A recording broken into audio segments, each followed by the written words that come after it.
Welcome back, DHS. I'm Lauren. I'm Alessandra. This week we have an amazing lineup for you. Starting us off with Stud Gov, they have some new faces. Let's see what they have to say. What is up, DHS? My name is Carter. I'm Griffin. And we're going to be your new Stud Gov announcers for the month of November. First up, tonight is the last day of boys soccer tryouts. I'm going to be there, so be there or be square. And then next week is girls soccer tryouts from the 13th through the 15th. Good luck to everyone trying out. Have a good time. Next up, tomorrow night is going to be DHS X Factor, where there's going to be a ton of cool talents displayed. It's going to be at the Brunel Hall at 7 p.m., so make sure to go show up. And then also next week, during this time, extended time, Mr. Hippler is hosting a sophomore rally with his organization that promotes positive mental health in the community. As we all know, this Friday is Veterans Day, so we just want to give a huge shout out and thank you to all those who have served. See you guys next week. Last Thursday, Latinos Unidos went to Cesar Chavez to celebrate Dia de los Muertos. Rowan Reising has a story for us. On Thursday, November 2nd, Davis High's Latinos Unidos group ventured to Cesar Chavez Elementary School to celebrate Dia de los Muertos. Latinos Unidos gathered near the Academic Center at 1:45 and walked to Cesar Chavez. They were immediately put to work by parent volunteers, setting up tables, placing food, and spreading flowers for the altars. The preparation of activities and food was well worth it. Lines for face painting dragged on for at least 10 feet.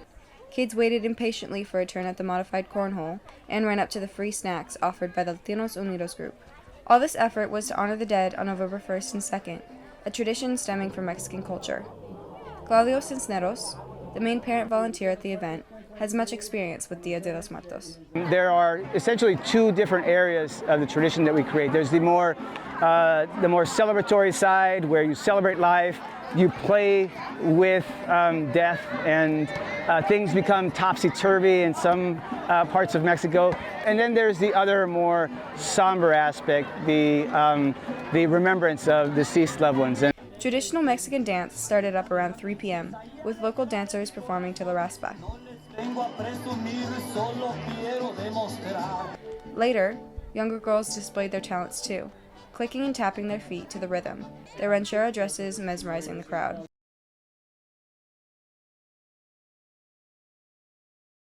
It's finally back, a new episode of Sideline Squad. I went to the girls' water polo quarterfinals.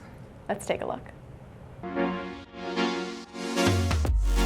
It's quarterfinals for the Sac-Joaquin section. Davis is seated first and McClatchy is seated 8th.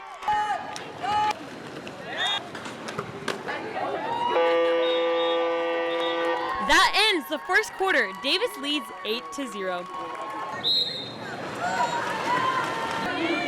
Devils' defense is tight, keeping the Lions away from the goal. Alice Rogenbuck gets Davis back the ball.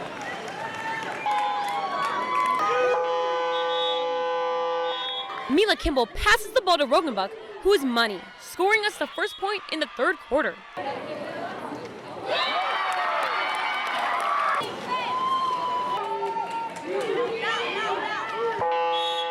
Buzzer beater by Riley Johnson to wrap up the quarter.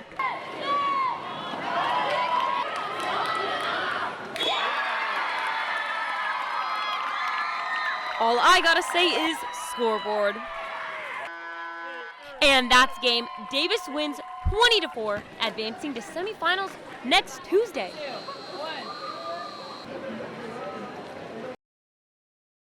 I heard there's some new businesses downtown. Luckily, Marion Delarue is going to tell us all about them.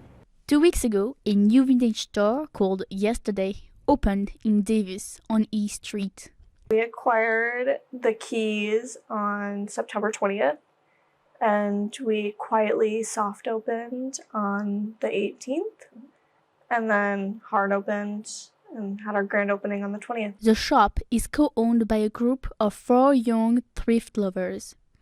We all met each other a little bit over a year ago at a place called the Goodwill Bins. Their business is centered around acquiring second-hand vintage clothing pieces. Georgia, North Carolina, New Jersey, all over the country. We acquire goods and bring it back here to offer to the community. The group started looking for a place to develop their love of thrifting and vintage clothing. Online, we were looking for places, but we couldn't find anything. So we just started walking around Davis and we happened across this place. After getting the keys to the new space, they spent a month putting it all together. We were slow sleep deprived for probably 30 days straight. Just every day trying to inch forward. They had to remodel the entire space. Super bare, yeah. There was a huge echo, yeah. Luckily, the clothes now create a really good. Yeah, we kept having, because if you speak loudly in an echo, it just echoes more. So we all had to keep a really low tone of voice and just walk up to each other to talk. Yesterday received a warm welcome from the Davis community. I would say the businesses have been really supportive too. We did a giveaway with 6 different businesses here. Think about that. And they were all very helpful and supportive, gave advice when asked and all that kind of stuff. And then the community too. It's always nice to have people come in and be like, oh, we wanted more stuff like this in Davis, so that's always been really nice. Thank you. We'll see you next week.